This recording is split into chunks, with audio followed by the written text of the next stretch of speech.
What's up, guys? Kevin here. And like a lot of people nowadays, I can say I have screwed up my finances pretty bad. But in the process of trying to recover, I learned about Dave Ramsey, and he's a radio host that gives a lot of financial advice to people. He accepts calls from folks in different situations and gives them recommendations on how they can improve their financial future.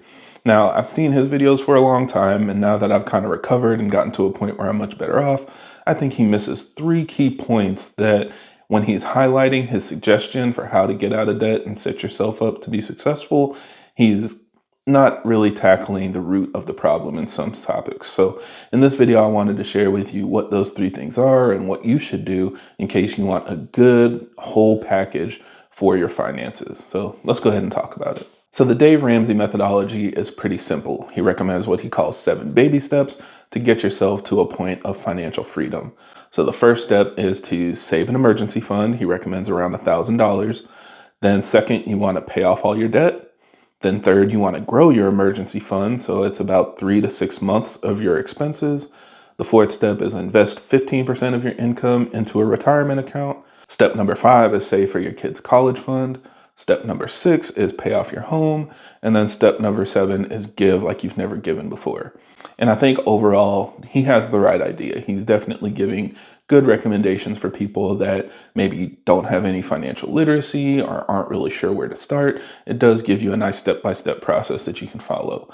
But I think the first thing that I really hate about what he says is his aversion to credit cards.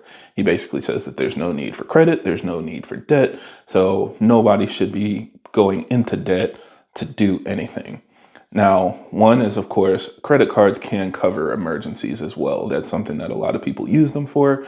I wouldn't put thousands of dollars on my credit card for no reason, but if that's something that you don't have in cash and you need it for medical bills or something like that, and you can pay it off over time, it can be a necessity. I think that that is okay. It's definitely not the best opportunity, but you would rather have it and not need it than need it and not have it. That's my personal opinion. Now, on top of that, if you do have your finances under control and you're managing your finances properly, whether you're paying with cash or with a credit card, it doesn't make a difference. Except for credit cards can give you cash back, they can give you travel points, they can give you rewards, all of the different things that you can take advantage of that effectively makes you spend less money and makes you save money. So that's how I use my credit cards. I pay them off every month. I don't carry any balances. I don't pay any interest. I just use my credit cards for all of my purchases instead of using cash. And that is something that is a net positive for me. I effectively save 3% or 6% on every purchase that I make because of the credit cards that I use. Now, this requires being financially literate and also being on top of things because you don't want to spend more than you make. You don't want to spend more than you can afford. And that's something that you have to consider and be responsible with your credit cards. So I think that's why he tells everybody to pay them off and cut them up and never use them again, because he's working with a lot of disaster situations, right? But I think if you're responsible with your credit cards, it is definitely a net positive and something that you should take advantage of because it can effectively reduce your spending on everything you would buy otherwise. The next thing I hate that he recommends is investing before you pay off your house. And the reason is because your house is going to be your biggest loan that you take out for pretty much most people. I would say taking out hundreds of thousands of dollars on a house and paying interest on that for 20 to 30 years is a much bigger impact than putting a couple bucks into a savings account or putting a couple bucks into an investment account. Whereas on the other hand, you can pay off your house and be completely debt free. Now, I made a whole video about why you want to pay off your debt before making investments. So if you want more details on that, go check out that video.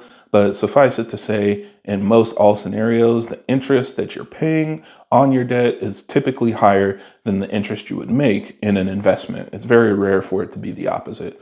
So in pretty much all cases, I would tell people it makes much more sense to get out of debt because that way now you have all of your money to yourself. You don't owe anybody anything, and that actually frees up your money to invest much more liberally. So it's much easier to make more money in the long term, and you're avoiding all of the debt that would come with, having a house or a car payment or anything like that.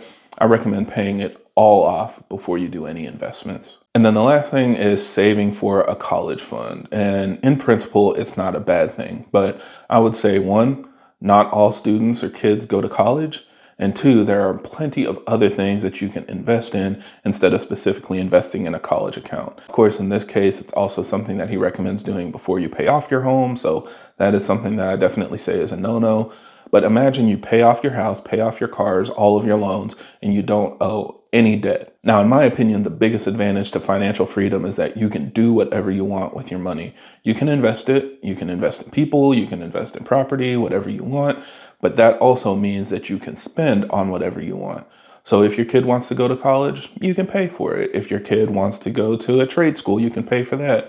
If they just want to get a certification or jump straight into the workforce, you can help them out with that, because now you don't have the financial burden of a mortgage or a car payment or something else that's taking away money from what you can give. So I think really the biggest thing here is, I like his last step: give as much as you can. Give like you've never given before.